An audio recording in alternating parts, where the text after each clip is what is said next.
So I'm recording this on September 29th in the early afternoon. It's been a while since I've done an NFL analysis podcast. It's been since before the 2020 regular season started, with some preseason predictions. On this episode of the Athletic Acuity Sports Podcast, I'm going to start out by talking about what I think the biggest mistake NFL front offices are making.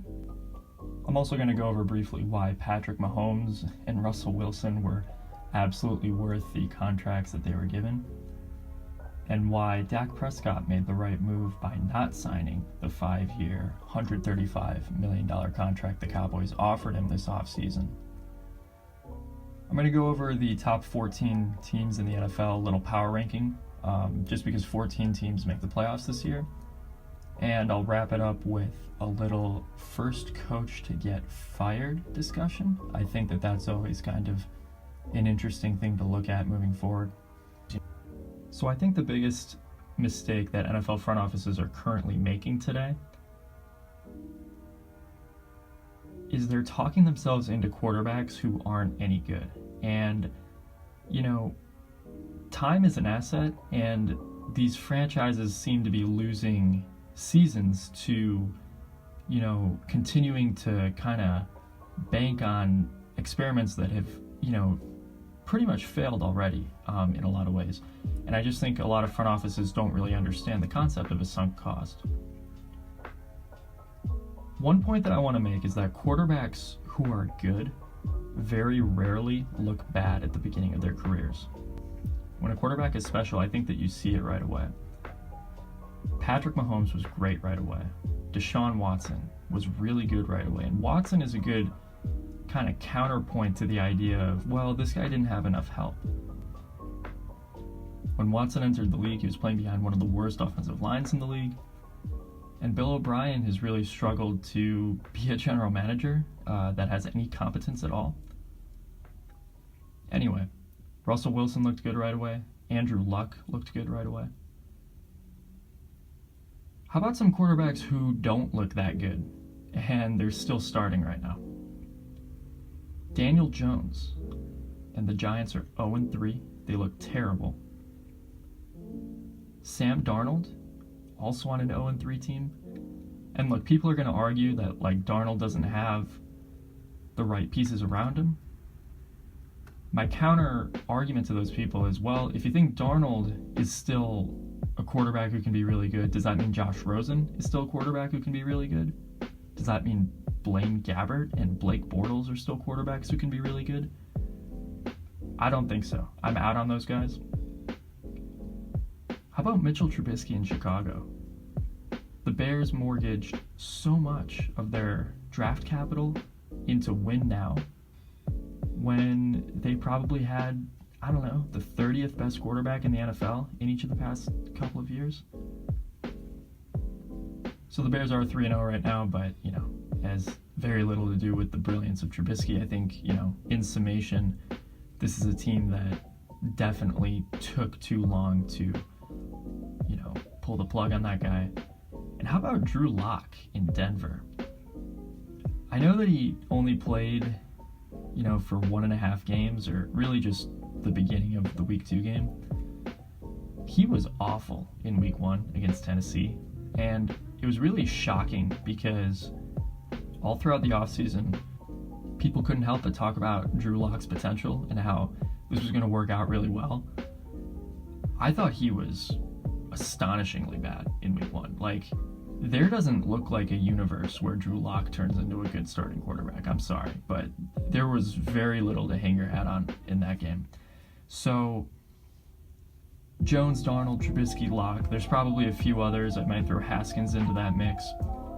Those quarterbacks aren't good right now, and they probably just won't be good for their careers.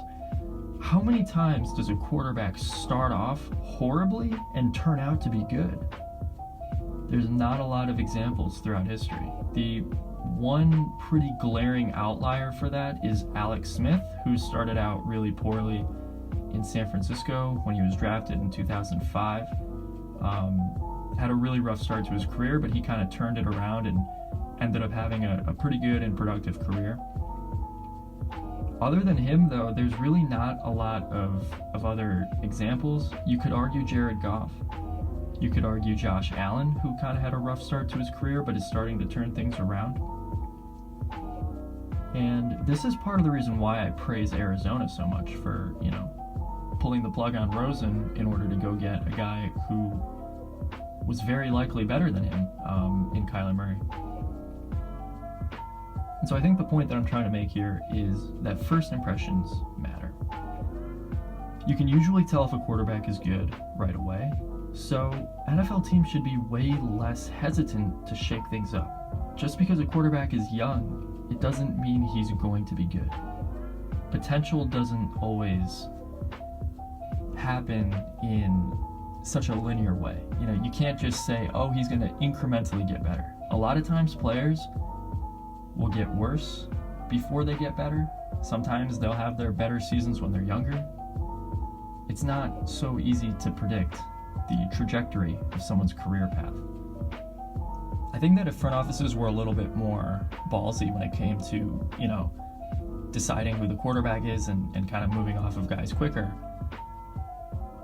the free agency period for the NFL could actually be interesting. We could actually see starting quarterbacks change teams more frequently, which we don't usually see.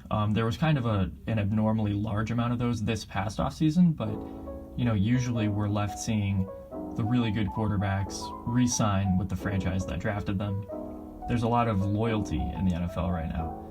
Personally, I would find it a lot more interesting if some of these quarterbacks moved around a little bit more in the offseason, especially some of the better ones. If the NFL free agency became a little bit more NBA-like, I think it would be probably a net positive for the league as a whole. So now that I've talked about how I would, probably have a quicker trigger hand when it came to quarterbacks if I was running a team, I wanted to talk about Patrick Mahomes and Russell Wilson and their contracts and why they're worth it. So this is a quick little transition to some of the elite quarterbacks in the NFL. I've heard a lot of people say since Patrick Mahomes signed his 10-year, $450 million contract that it's not a good contract because the Chiefs won't be able to build a winning team around him. I could not disagree with that statement any more than I currently do.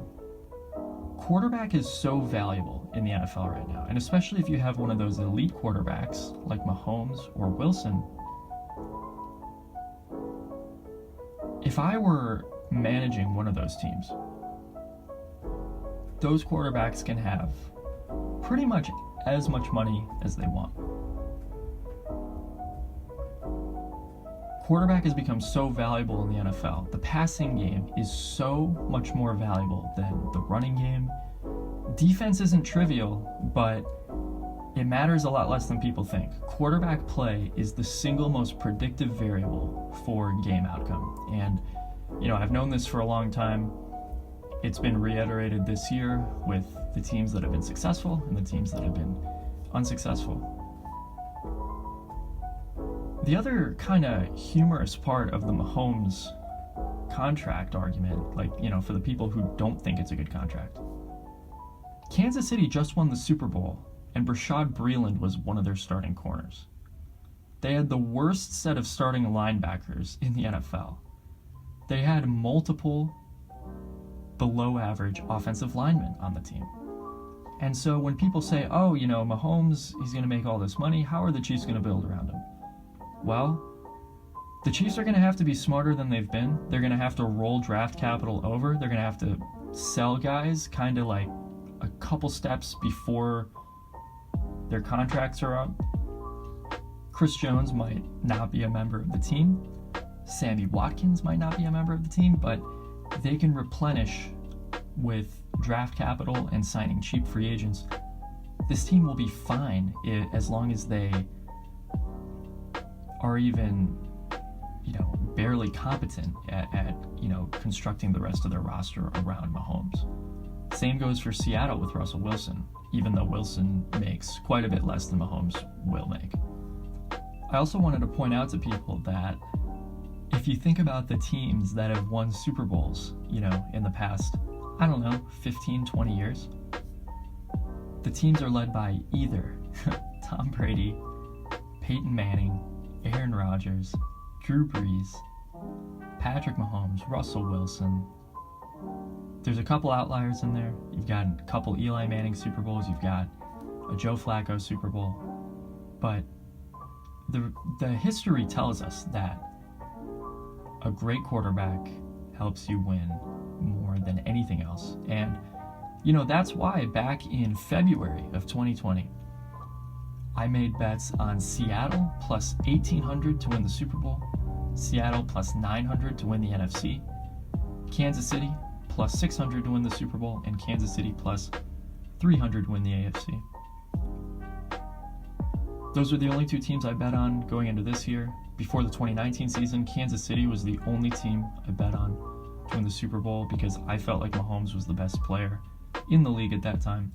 Now I'm a little bit more torn between Wilson and Mahomes, but the reality is that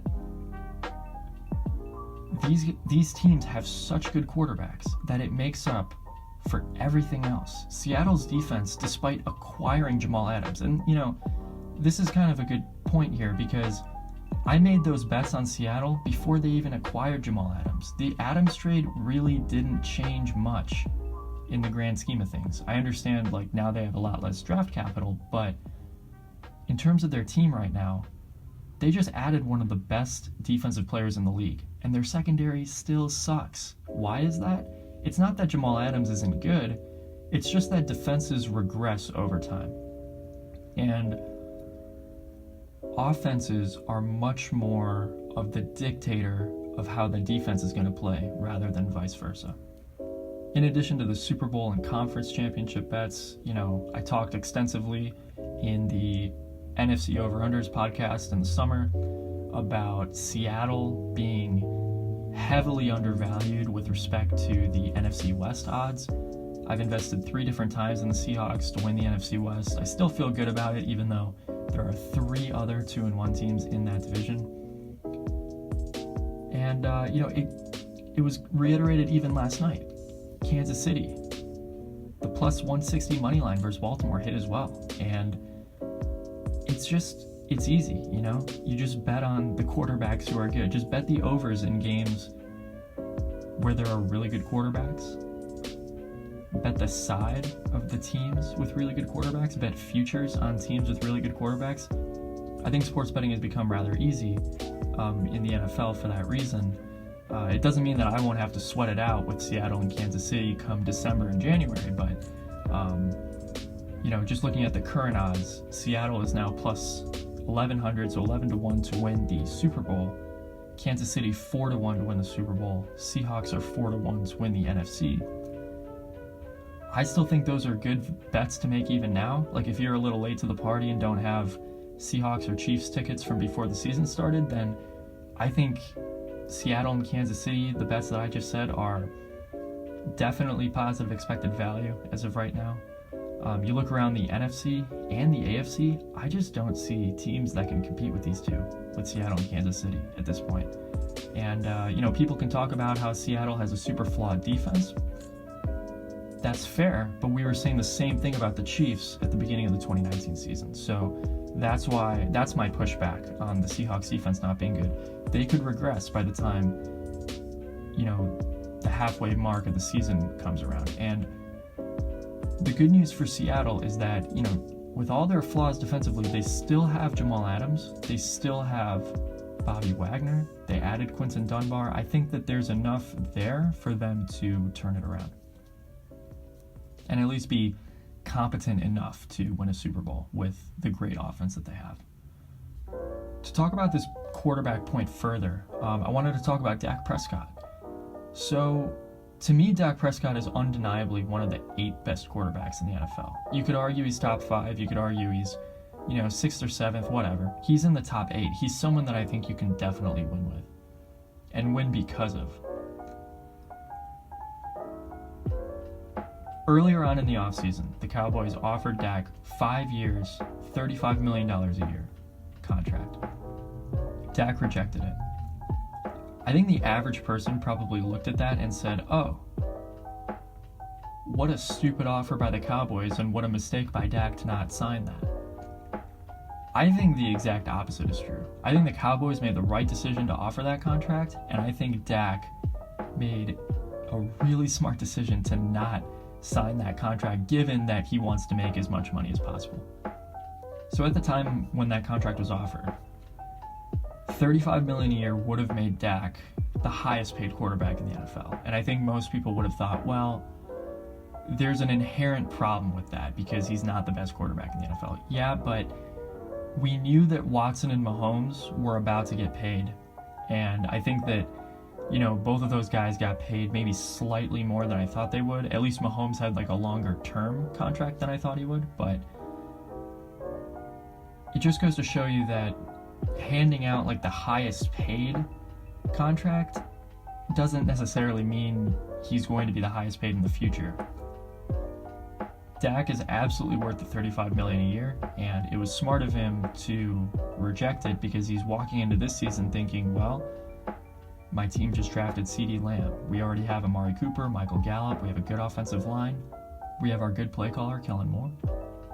And Mike McCarthy is a pretty good offensive coach. So everything is in place for Dak to step in and play really well, and that's exactly what he's done so far. So I think Dak's value is only going to go up, and I think that, unfortunately for the Cowboys, we might be talking about Dak making north of $40 million per season when the next offseason rolls around. The last counter argument I was going to make about this whole quarterback thing is let's pretend that you don't want to pay one of these big-time quarterbacks money. Let's say you think Mahomes is worth $40 million a year. You don't want to give him $45 million a year. Or he's only worth $38 million a year. And you don't want to give him this much money. He's making too much of a percentage of the cap. Well, guess what? If you want to trade Mahomes for 4 first-round picks, go for it. Do it. You're going to be a worse franchise because of it. You're basically trading the best player in the league who's going to give you a chance at a Super Bowl every single year in exchange for a series of other picks that, in theory, will help your roster out, but over time, regression catches up to everybody. So the extra corner you take with that extra first-round pick, the extra offensive tackle you take, all these little things you do to create a better roster, if you don't solve the position of quarterback, it's not going to matter in the long run. The other thing that's kind of tricky to square about this whole question is that Mahomes is most likely, quite a bit better than whatever, quarterback you're bringing in as a substitute, as a replacement. And so, even on a lower scale, the Dak Prescott issue, it's like, okay, fine. You want to trade Dak Prescott for 2 first-round picks? You just lost a top 8 quarterback. Your defense sucks. You may have good receivers. You may have a good infrastructure, but those extra picks aren't necessarily going to correct as much as you think they will. The quarterback position being good corrects more than what additional draft capital could get you. So basically, you think about it, and the last point I'll make is head coaches are hard to find. Good head coaches are hard to find.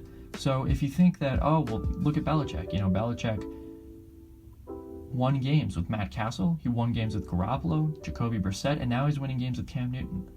I agree with you, but Bill Belichick is the best coach in the history of the NFL, maybe in the history of sports. It's hard to find a unicorn at head coach. If you have an average or even a decent head coach, and you're cycling through quarterback and you spend your extra first-round pick from the Prescott trade on one of the upcoming quarterbacks in the 2021 draft class, that's fine, but if that guy doesn't work, then you're back to square one. All of a sudden, you're in the position that the Jets are in, the Giants, the Bears, you're in kind of a precarious spot with respect to the quarterback position. So overall, the bottom line is that quarterbacks are extremely valuable. I think anyone who thinks Mahomes, Wilson, or Dak aren't worth, the contracts that they were either offered or given, is undeniably missing something, and I would say unquestionably incorrect about that. Okay, so I'm going to move on to the power rankings. I decided to throw together my top 14 teams in the NFL because 14 teams make the playoffs this year. So at number 14, I've got the Arizona Cardinals. They're 2-1. You know, as I mentioned, you know, in the summer podcast, I really like the direction of the franchise. I think, you know, Kingsbury and Keim have done a remarkable job of putting this team together. They've made a lot of shrewd moves in the past 2 years.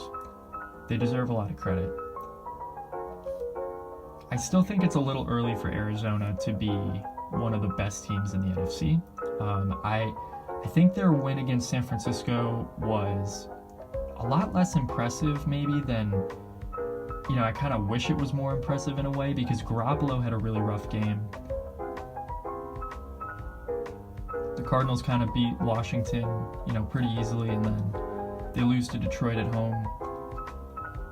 I think Kyler Murray is blossoming as a fantasy quarterback. I don't necessarily see him blossoming as a reality starter yet. I think he's still a couple steps away, but his ability to run with the ball and pick up yardage that way is very valuable. The Cardinals have used that to their advantage well. Hopkins has been a great addition.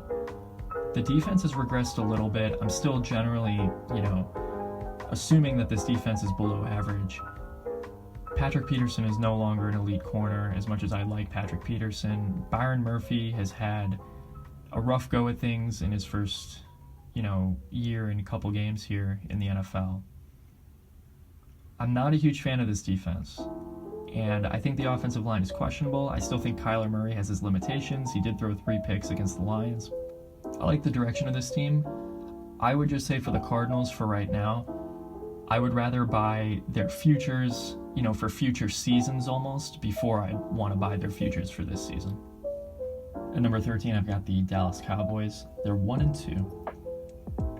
So, the Cowboys have had a really interesting set of 3 games. They lose to the Rams in a tight one. They win a game against Atlanta that I think I'm really just, you know, I think the whole performance was bizarre because they fumbled 3 times in the first quarter. That's a very noisy result. Falcons end up with 17 points off turnovers. But at the same time, the Cowboys, you know, recovering the onside kick and everything, you know, you could argue that they shouldn't have won the game. They lose to Seattle in a high-scoring affair. So this team is probably one of the more offensively gifted teams in the league. Dak has been fantastic, which is really the thing that you want to hear if you're a Cowboys fan. CeeDee Lamb has been good. Cooper, Gallup, they've got a really good offensive set of weapons. The defense has been atrocious, and there's really no way around it. The linebackers who looked really promising 2 years ago haven't been good. Trayvon Diggs is their number 1 corner. He's been getting gashed, unfortunately. Second-round pick from this year. I thought it was a good pick for where they got him, but he's had a rough go so far.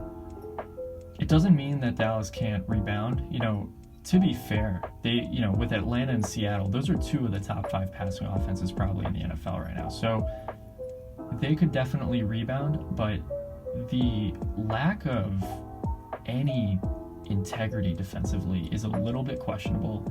You know, I think the thing with defense is that it's not trivial. You can't win because of defense necessarily, like over time. You could for maybe 1 season, but it's hard to stack that for multiple seasons. I would just say, if your defense is bad enough, you can lose games because your defense is so bad. We saw it with Kansas City in the 2018 AFC Championship game against New England. It can happen, and I'm worried that Dallas could fall into that category if things don't turn around. But, you know, so far, there are some bright spots, as I mentioned, Dak, but also the rest of this division is pretty weak. I think Dallas is firmly the best team in their division. So, you know, over time, their schedule will probably get easier and lighten up. At number 12, I've got the San Francisco 49ers. So, before the season started, the Niners under 10.5 wins was one of my biggest plays. part of my love for Seattle before the season started was a function of my fading of the Niners. And I still have them at 12. I think they've actually done pretty well for how many players have gotten injured. I feel kind of bad for this team because Shanahan is such a great coach, and this team is decimated. I mean, obviously Bosa, Solomon Thomas out for the year. Sherman's out, he's on IR. Deebo Samuel, one of their most important offensive players, has missed the entire season so far. George Kittle has been injured, missed the past couple of games. Raheem Mostert's injured, Tevin Coleman's injured, Garoppolo missed a game. And yet this team is 2-1. Now, here's the issue with San Francisco.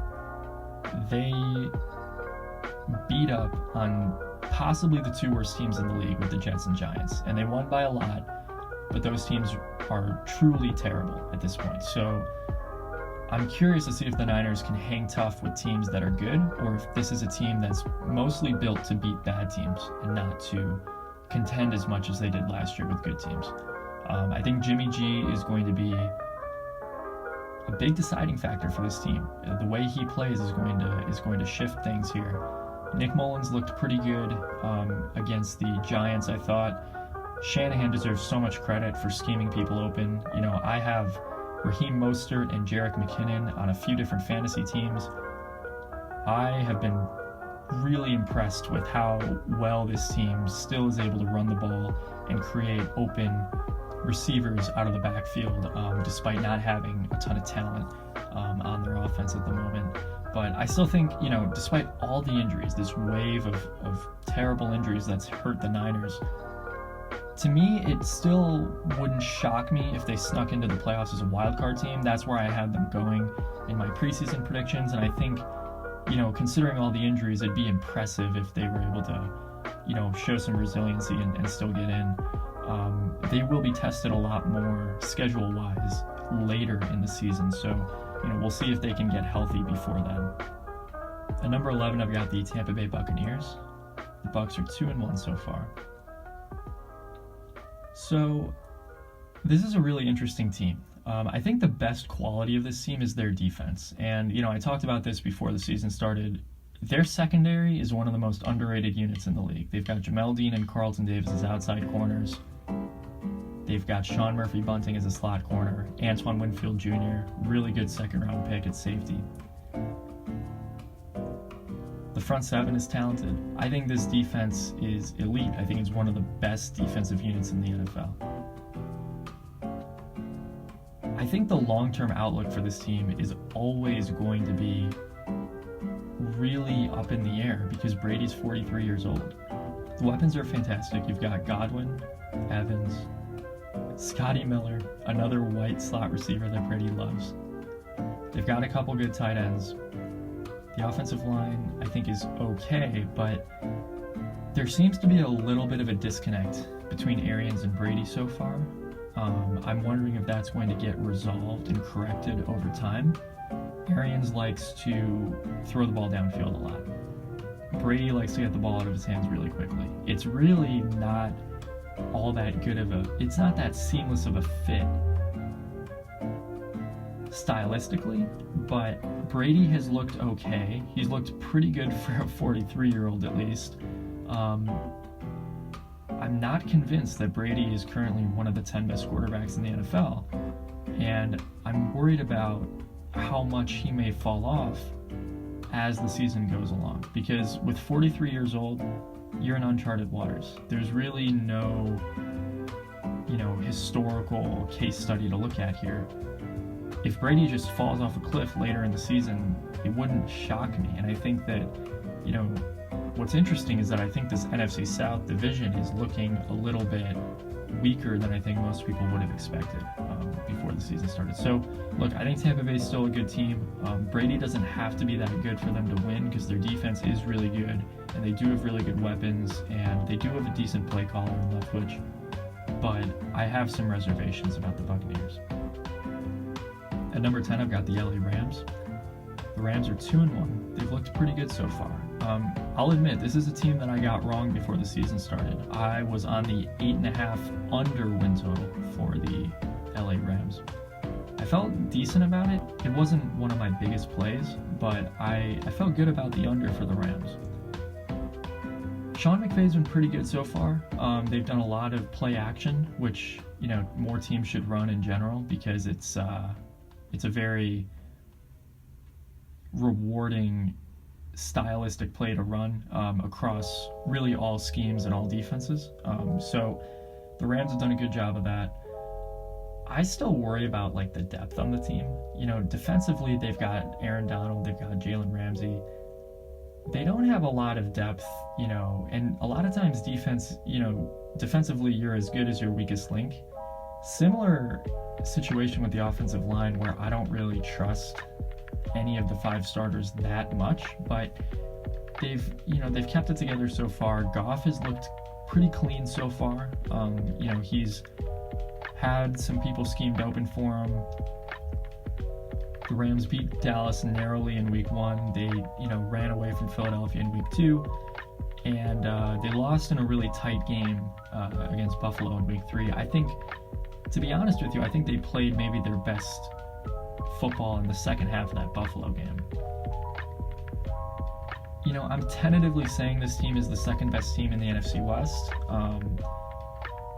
I don't feel great about saying that because I don't love their depth, and, you know, I think their process has been questionable. They've been giving out first round picks a lot, and I don't, you know, the Cam Akers pick in the second round this year was, you know, probably a wasted selection, as I said at the time, and, you know, he's not even starting. It's Darrell Henderson and Malcolm Brown. So anyway, I think the Rams are still a good team, despite having some flaws in their process, but I'm interested to see, you know, where they finish with respect to that 8.5 win total.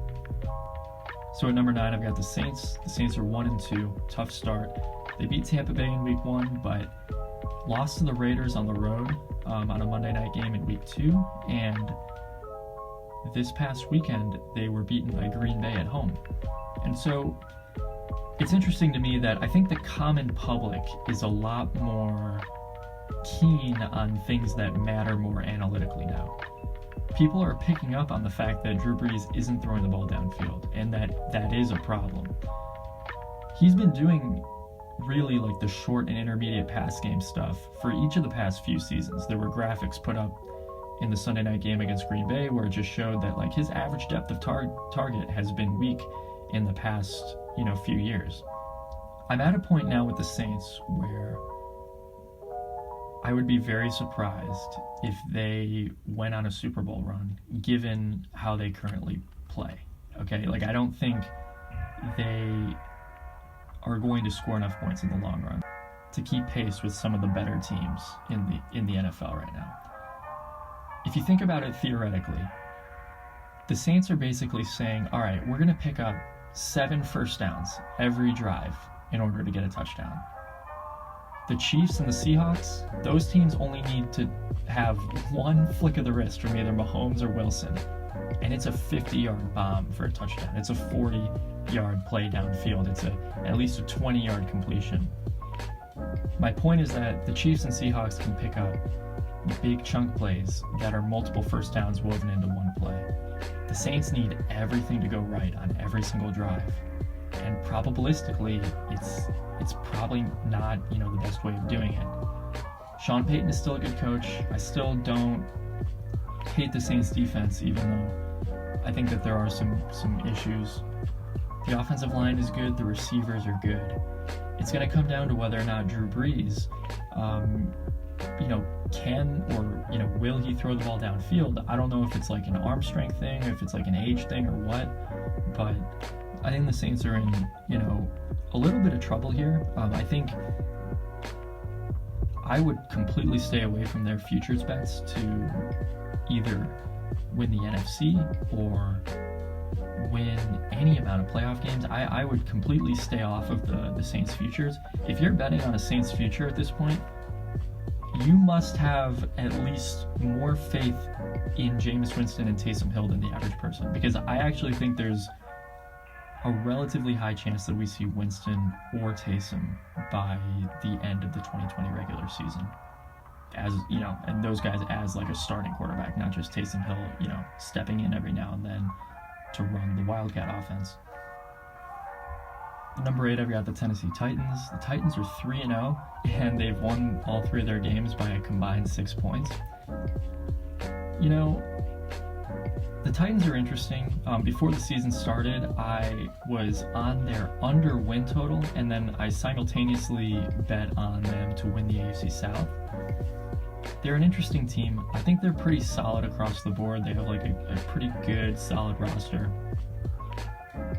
Tannehill has been better than I thought it would be. I think that we kind of, you know, I always wondered going into this year, was last season a natural fluctuation in Tannehill's career, or did Tannehill legitimately improve as a quarterback? I think the latter is proving to be more true. I like Tannehill's upside. I still think there are some things he doesn't do well, takes too many sacks, every now and then you get a bad interception, but I think the upside is actually pretty good for him. They've had a pretty easy schedule so far, but they're not going to have that difficult of a schedule moving forward. Their division is pretty winnable. They're 3-0, and I like their weapons. They've been doing this without A.J. Brown, who I think is, you know, poised to be one of the best young receivers in the league moving forward. And even though the Titans defensively have been poor so far to start the season, I still like some of their coverage players. You know, I liked the second-round pick of Christian Fulton out of LSU this past draft. I like Adoree Jackson. I like Kevin Byard and Kenny Vaccaro. I think that they have pieces that, you know, should theoretically help their defense over time. So, yeah, I've got the Titans at 8. I think they're solid, but I think they have benefited from an easy schedule thus far. At number 7, I've got the Buffalo Bills, who are now 3-0. I think along with the Rams, the Bills were the other team that I really kind of miscalculated going into this year. I had the Bills under 9 wins. I had a lot of bets on New England, over 8.5, over 9, and I had New England to win the AFC East. I still feel good about the New England bets, but Buffalo has proven to be, you know, a worthy opponent and, you know, a team that I think could scare the Patriots out of a division title a little bit. Josh Allen's been pretty good, actually. You know, Josh Allen has actually taken another step in the right direction, and I kind of like what I'm seeing now. I think that, you know, he's a little bit of a high variance quarterback, but he moves the ball downfield. He's pretty good at you know, making those big chunk plays. He has a little bit of rushing value as well. I give the Bills coaching staff a ton of credit for, you know, putting a lot of good receivers around him. You know, you got Diggs, you got John Brown, Cole Beasley.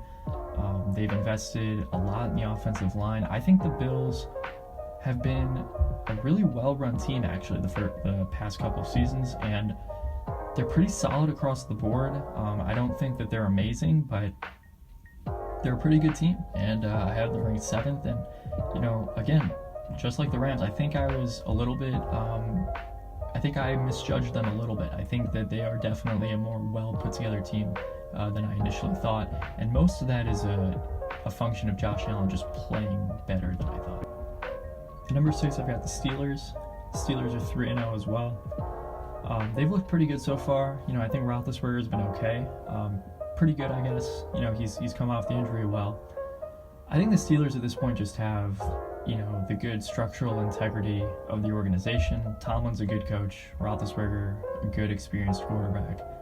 The offensive line is good. I like a lot of their receivers. So they've got Juju Smith-Schuster, Deontay Johnson, James Washington, and Chase Claypool, along with Eric Ebron. There's just a lot of weapons there that I like. I don't think any one of those players is that much better than any of the others, but, you know, that just shows that they've got good depth. And defensively, the Steelers are always a team that just seem to get more out of their defense than you'd expect for an average team. And I think that's, you know, largely to do with Tomlin. And I think this team, you know, pretty firmly isn't one of the 3 best teams in the AFC, but I do think that they are a team that I wouldn't mind, you know, seeing in a playoff game, you know, in the wild card round. I think they'll be a pretty good team in a tough out later in the season. At number 5, I've got the Green Bay Packers. Packers are 3-0. Aaron Rodgers has looked great. You know, going into this season, I think Aaron Rodgers was coming off of 2 of his worst seasons in the NFL. When you look at 2018 and 2019, he was playing a lot like Drew Brees, where he didn't want to throw the ball downfield, but I think what's kind of being illustrated now is that Brees has an inability to throw the ball downfield. Rodgers just had an unwillingness to throw the ball downfield, and so now he's more willing to do it. Interestingly enough, like, this team didn't add any receivers, but they're getting much better play out of the position. Lazard and Marcus Valdes-Scantling have both taken steps, it appears. Devontae Adams is a really good player anyway. And of course, Aaron Rodgers is playing substantially better than he has in years past. And so, you know, the drawback with the Packers is that their defense is pretty weak, and they've been exploited a few different times. You know, even in garbage time, the Kirk Cousins-led Vikings still dropped over 30 points on them. And so, you know, the Saints were able to move the ball pretty easily even without Michael Thomas. I still think there are some concerns with Green Bay, but they've been good so far, and Aaron Rodgers deserves a ton of credit. I'm still not really all the way in on LaFleur as just a general, like, roster constructor, head coach, play caller, but the team has done well. Rodgers has looked as good as he has in the past 2 years, so maybe the Packers can ride that all the way to a playoff berth, and maybe they'll even win a couple playoff games this year. At number 4, I've got the Baltimore Ravens. Ravens are now 2-1. So, you know, with the Chiefs-Ravens debate, I've always been on the Kansas City side. I've always said that, you know, Kansas City is a whole heck of a lot better than Baltimore. Last night was more vindication of that. Kansas City getting 3.5 points in any game is really just a must bet, and the fact that they were plus 160 on the money line is crazy to me. Took that as well. Baltimore, here's the thing. It always kind of amazes me how people on TV, some of the more common analysts, can sit back and say Baltimore has no flaws. Baltimore is perfect. They've got this tremendous roster. They've got this great coach. The Ravens have one absolutely fatal flaw. If they don't lead the game early, they don't win. And this is why I have the Ravens under 11.5 wins this year. I'm like mildly concerned about it because they looked really good in their first 2 games, but ultimately the things that Baltimore does, you know, are pretty regressible. And this is why I have, you know, Patrick Mahomes, Russell Wilson, and Aaron Rodgers all to win MVP. And I don't have Lamar Jackson. And you look at the Ravens, their fatal flaw of not being able to come from behind is huge because they ask so much of variance. They need everything to go perfectly early in the game so that they can get a lead, and if they don't get all those things to go perfectly, they don't win the game because they have to come from behind. It's not just Kansas City. They failed to come from behind against the Tennessee Titans last year. Ryan Tannehill, who was playing pretty well at the time, outplayed Lamar Jackson in that playoff game. And the other thing about the Ravens is that they're inherently inferior to teams like the Chiefs and the Seahawks, which is what I thought before the season started. Baltimore runs the ball more than any other team in the NFL, or at least as much. The average running play, pretty basic math here, gets you fewer yards than the average pass attempt.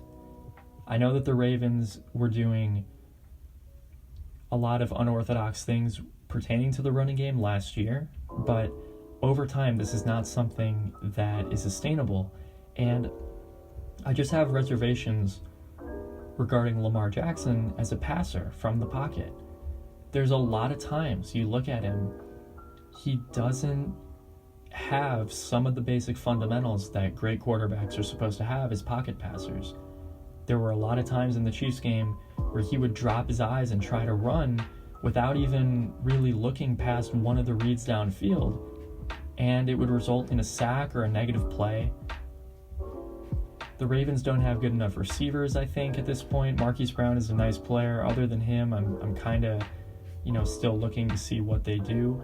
they have a great coach, and they do have a very good roster defensively, but as we saw, Kansas City's offense is so good, defense doesn't matter anymore. You know, when you play the Chiefs, defense goes out the window. You need to outscore Kansas City, or else you need to slow them down, and the only time Kansas City has been slowed down offensively is when they play cover 3 teams, like what the Chargers did in week 2, what the Niners were able to do in the first 3 quarters of the Super Bowl. Baltimore is still a very good team, and I still think of them highly relative to the average team in the league, but when it comes to this Kansas City-Baltimore thing, it feels a little Golden State Warriors versus Oklahoma City Thunder. Back when the Thunder had Durant, Westbrook, all those guys, and the Warriors were just better than them. And, it was surprising to a lot of people at the time, but the Chiefs are just better. And this was not a surprising result on Monday night, for me at least. I know it may have been for a lot of other people. The Ravens are definitely in a different class offensively to teams like Kansas City and Seattle. And I'd be really surprised if Baltimore ended up doing better than either of those two teams in the long run this year. I think the other thing that's kind of tricky for the Ravens is that only one team gets the 1 seed this year for the bye. The game against Kansas City was awfully important in determining which AFC team would get the bye this year. So, if Baltimore doesn't get the bye either, I think it's going to be tough sledding ahead for the Baltimore Ravens in their quest to go to a Super Bowl. I think, maybe more realistically, they should try winning a playoff game this year. They should really just focus on beating another good team instead of just destroying bad teams and then, shrinking in the pressure moments against the better offenses. So at number 3, I've got the Patriots. They're 2-1 right now. I already mentioned earlier in this podcast, I invested quite a bit in New England before the season started. I had them plus 135 to win their division, reinvested at plus 125 for them to win their division. I have them at over 8.5 wins, over 9 wins. I just believe in Belichick a lot. And, I don't think Cam Newton has been terrific so far. I think he's been fine. He had a really bad passing performance, I thought, against the Raiders in week 3, but he looked good in the other 2 weeks. This team defensively is good, and I like their secondary, despite the fact that they got torched by Wilson, which, again, just furthers the point that, even the elite secondaries in the league, it doesn't matter when you're playing one of the elite quarterbacks. Quarterback play dictates defense a lot more. But anyway, the Patriots have a very complete and well-constructed roster. And I think when they're playing like an average team on any given Sunday, Belichick being an elite defensive play caller and them having all these great unique chess pieces in the secondary, like Gilmore, J.C. Jackson, the McCourty brothers, Jonathan Jones, all these pieces fit together really well. And so I still like this team's outlook a lot. As far as the divisional odds, Buffalo is definitely proving to be a threat against New England winning their division. And I am still a little bit concerned that the Patriots don't have a better set of wide receivers for Cam Newton to throw to. I mean, Edelman is really their best guy. And even though they run the ball a lot offensively, I do think it is a little questionable that they don't have the horses offensively to kind of have any firepower to deal with teams like Kansas City and Seattle. But, as much as I say that, the Patriots were a goal line stand away from beating the Seahawks in Seattle. So that's why I still have the Patriots ahead of Baltimore. Basically, I've seen the Ravens shrivel up under pressure and fall apart when they don't have everything going their way. The Patriots have a really, really good coaching staff. They will change game plans midway through the game. They will do so many little things to their advantage throughout the process of a game that I just feel like the Patriots have a better chance at beating Kansas City than Baltimore does. And I guess we'll see this weekend. The Patriots are 7-point underdogs in Kansas City.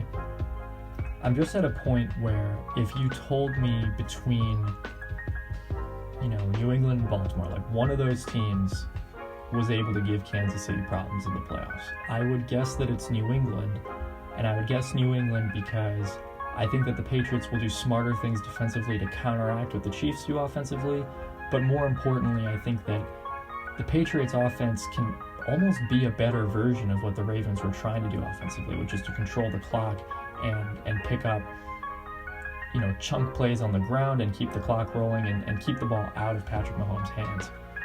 We saw the Patriots with really the same group of receivers they have now defeat the Chiefs in a wild AFC Championship game 2 years ago, where Brady was playing quarterback, and Brady really wasn't that much, different from what Cam Newton is right now in terms of as a player. Like, Brady wasn't an elite quarterback at that point in time either. He was probably top 10, but not, elite in every sense of the word. And so when you consider that I've seen Belichick defeat Mahomes twice, I've yet to see the Ravens with Lamar Jackson come close to really competing with Kansas City. I'm just going to give New England a slight edge there, and I like the Patriots long-term as a play. So at 1 and 2, I've got Kansas City at number 1, Seahawks at number 2. This was my Super Bowl pick before the year. I had Kansas City over Seattle, and it's looking great right now. Obviously, the tricky thing for me to swallow is that, a lot of times the best team in the league won't, appear to be the best team in the league until later in the season, or at least the eventual Super Bowl champion won't appear to be the favorite to win the Super Bowl until, 3/4 of the season has already passed. But as of right now, the Kansas City-Seattle thing looks good. The only reason why I have Kansas City ahead of Seattle right now is I trust Andy Reid a little bit more than Pete Carroll at this point. And I think the Chiefs defense, I would give it a slight edge over the Seahawks defense, even though I really like what they've done with Jamal Adams. I like Bobby Wagner. I like Quinton Dunbar. I think the Chiefs with Charvarius Ward, L'Jarius Sneed, an interesting safety corner hybrid out of Louisiana Tech, has turned into a really good outside corner. The Chiefs don't have a lot of depth after those two outside corners, but they do have Tyrann Mathieu at safety, who I would still argue is an elite player. Juan Thornhill was a good second-round pick from a couple years ago. I think that the Chiefs have invested enough in their secondary to the point where it's not going to be awful. And I think that, ultimately, the other thing is, I think the AFC might have a slightly easier path to the Super Bowl than the NFC does at this point. Part of the reason why I was really torn on, picking between these two teams at this point is that, even though before last season I had Mahomes as the number 1 quarterback going in, and I had Mahomes 1, Wilson 2 going into this season, Wilson has been so unbelievably good. It makes me feel like I should have Wilson potentially as the best quarterback in the NFL right now. I think he's right there with Mahomes. It's really just a matter of nitpicking at that point. The one thing I'll say about Wilson is that Patrick Mahomes does have Andy Reid. Russell Wilson has done what he's done in spite of Pete Carroll, using first-round picks on Rashad Penny and Jordan Brooks, and dropping down twice in the draft before even taking DK Metcalf, and running the ball on 2nd and long constantly, not going for it on 4th downs. Russell Wilson has really developed in spite of Pete Carroll in a lot of ways. And they do have Tyler Lockett, and DK Metcalf has been a real force multiplier on this offense, but Wilson's just been unbelievable. And I think luckily I have money on both Mahomes and Wilson as well as Rodgers to win MVP this year, but if I had to choose right now, I think I'd give the MVP to Wilson as a slight edge. I'm not sure if that's how it'll end up, but Wilson, I think, has been the best player in the league, at least for the first 3 weeks of the regular season. And again, these power rankings for me are where teams are going to finish. So I think Kansas City and Seattle, as I said before the season, this is my Super Bowl pick. And I think there will be some other teams like New England, Baltimore, Green Bay, teams like that are going to, push. But, as of right now, I think you got to go with Kansas City and Seattle to go to the Super Bowl, or at least be the favorites at this point. All right, the last thing I'm going to do is I'm going to go over who the first coach fired will be really quick. I had a hard time finding odds for this online, so I'm just going to kind of, throw some names out there. I think, with the Lions winning this weekend, Patricia may have bought himself, who knows, maybe another year and a half based on how the Lions have stuck with him. But anyway, Patricia should be probably the first coach fired, I think. I think there's no team that's done less with more than Patricia with Detroit in terms of, he's got a good quarterback. They have good receivers.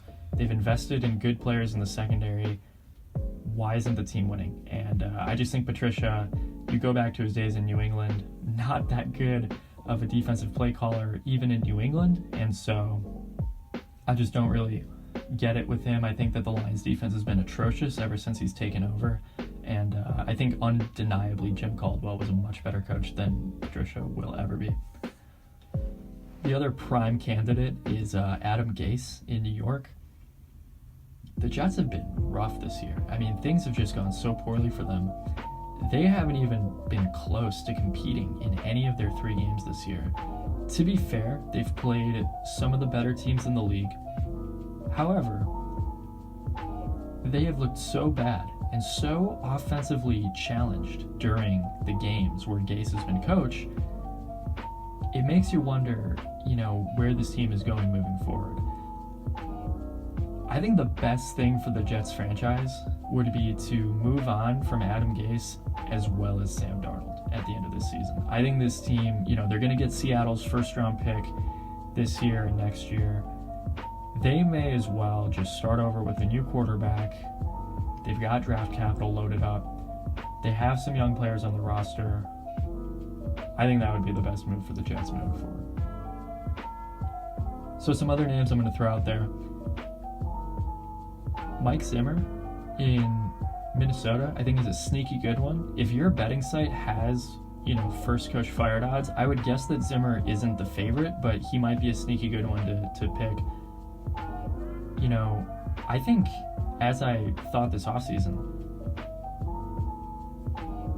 Kevin Stefanski by the end of the 2020 season might seem like a much better head coach candidate than Zimmer. And the Vikings could have had Stefanski. They could have just promoted him, but they decided to stick with Mike Zimmer. Kind of a hot take here, but I think the Vikings, of all 32 NFL teams, are in the worst position moving forward. Just in terms of how far away they are from being a Super Bowl contender. They're going to get worse before they get better. Kirk Cousins is an average-ish quarterback who needs things around him to be successful. And guess what the Vikings have? They traded Diggs. They have a below-average offensive line. They have a big, terrible contract they've given out to Dalvin Cook. Defensively, they are atrocious. Jeff Gladney has been awful. Cameron Dantzler hasn't played. Mike Hughes. They don't have anyone to cover people. This team is really, really far away from being any good. I was warning people in the offseason. I told them to take the Vikings under 9 wins. That was one of my biggest plays. Minus 105 to miss the playoffs. It's all coming to fruition. I think the Vikings could easily part ways with Zimmer halfway through the season. Dan Quinn in Atlanta is another candidate. So the Falcons, I think it sort of has gone from embarrassing to sad, kind of. I don't really know what's going on with this team. I feel kind of bad for them because they always do things that make sense, like analytically. They've got Matt Ryan, they've got Julio Jones, they've got Ridley. Russell Gage has been good. They've tried to fix up the offensive line. They tried to fix up the secondary. I don't know. I'm speechless with this team. I don't know what to say. I think, honestly, they could use a change in scenery.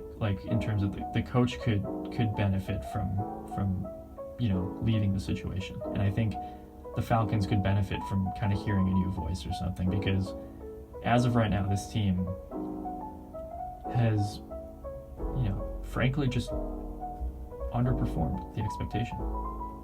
So another guy I'm going to throw out there is Bill O'Brien, just because he single-handedly has, kind of ruined the Texans roster and has traded all future draft picks away to Miami in case they wanted to rebuild their team. So Bill O'Brien is on this list. I know the Texans had to play Kansas City, Baltimore, and Pittsburgh. You know, three of the best teams, maybe the three best teams in the AFC. I still think he needs to step down as general manager. If he wants to continue to be the coach, that's fine. He is embarrassing as a general manager. And then the final guy I'm going to throw out there is Joe Judge. This Giants team sucks, and Joe Judge has been terrible. His fourth down decision making has been terrible. He just doesn't seem to get anything. I should have known better. I should have thought like, oh yeah, the Giants under, easy money. I didn't really think that way. I laid off the Giants at 6 wins, but Dave Gettleman, once again, has proven his incompetence by hiring a head coach who doesn't know what he's doing and sticking with a quarterback who is frankly awful in Daniel Jones. So I think the Giants are in a terrible situation. They're going to be an interesting team because they might end up with like the second or third overall pick for 2021's draft. And if they have the audacity to pass up on, Justin Fields in order to keep Daniel Jones, that's going to be something for the ages. I mean, seriously, like they need to draft a new quarterback and just start over. I would fire everybody at this point. The GM, the coach, get rid of the quarterback, just start fresh. This team isn't, awful across the board, but I think they're really bad in the worst spots, and that's head coach and quarterback. All right, so the very last thing I'm going to do on this podcast is really quick, just go over the 2 little pieces of NBA news that are going on right now. Doc Rivers is out as the Clippers head coach. My very simple response is I think it's a good move, and I think the Clippers will potentially get better because of it. And the NBA Finals start tomorrow night. Again, I'm recording this on September 30th. I like the Heat in 6 games. I think the Heat are going to beat the Lakers in an upset. So that's all for this episode of the Athletic Acuity Sports Podcast. Thanks for listening.